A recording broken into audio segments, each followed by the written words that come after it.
2026년 2월 수조 원대 글로벌 자금이 쏟아지는 돈의 수문이 열릴까요? 모건 스탠리 캐피탈 인터내셔널, 즉 MSCI 한국 지수 편입 심사가 다가오면서 시장의 관심이 두 기업에 집중되고 있는데요. 삼성 에피솔딩스와 ABL 바이오입니다. MSCI는 매년 2월, 5월, 8월, 11월 네 차례 한국 지수 구성 종목을 변경합니다. 시가총액과 유동 시가총액을 고려해 결정하는데 편입되면 글로벌 패시브 자금이 유입되며 해외 투자자들로부터 인정받는 신약 개발 기업으로 평가받게 됩니다. 첫 번째 주목 기업은 삼성 에피솔딩스입니다. 지난해 11월 삼성 바이오로직스에서 분할된 지 3개월 만에 편입 후보군에 올랐는데요. 분할 이후 패시브 자금이 빠져나가면서 외국인 투자자 비율이 5.97%까지 낮아진 상태입니다.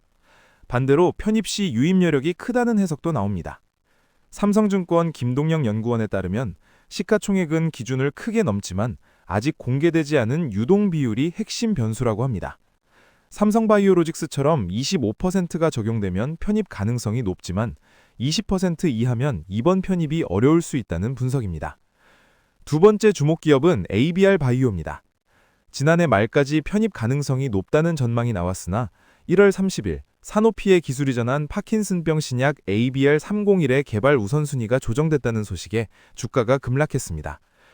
시가총액은 2조 원 이상 감소했고 외국인 투자자 비율도 14.11%에서 11.98%로 낮아졌습니다.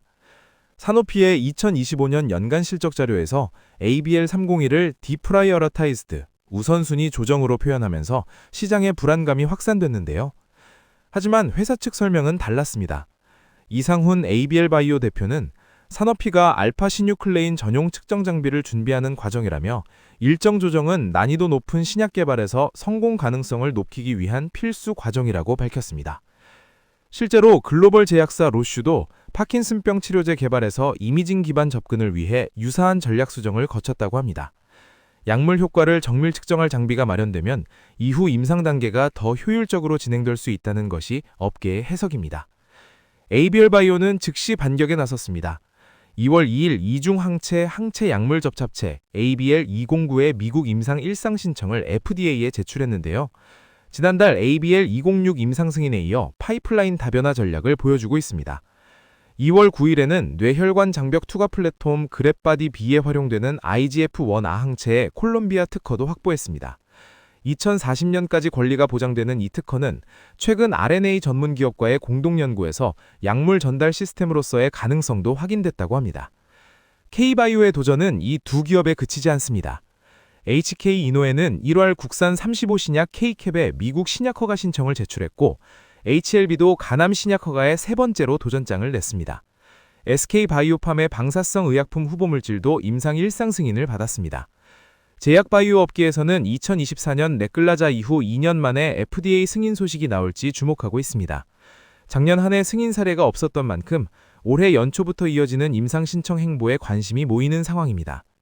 현재 MSCI 한국지수에 편입된 제약바이오 종목은 셀트리온, 삼성바이오로직스, 알테오젠, HLB, 유한안양, SK바이오팜 등 6개입니다. 여기에 새로운 기업이 추가되면 글로벌 자산운용사의 투자 관심도가 높아질 것으로 예상됩니다. 삼성 에피스홀딩스는 유동 비율 산정 결과가, ABL 바이오는 다변화된 파이프라인 전략이 각각 핵심 변수로 작용하고 있습니다. 단기적으로는 주가 변동성이 나타날 수 있으나 해외 투자 유치와 FDA 승인이라는 중장기 목표는 분명해 보입니다. 업계 관계자는 이번 2월 정기 변경이 아니더라도 이후 5월이나 8월에 언제든 편입될 가능성이 있다고 전망했습니다. 중요한 건 속도가 아니라 기업의 본질적 가치와 방향이라는 것이죠. K바이오가 단순한 기대감을 넘어 실적으로 증명하는 단계로 진입할 수 있을지 2026년 2월이 첫 번째 시험됩니다. 위기와 기회가 공존하는 지금 흐름을 읽는 눈이 필요한 때입니다.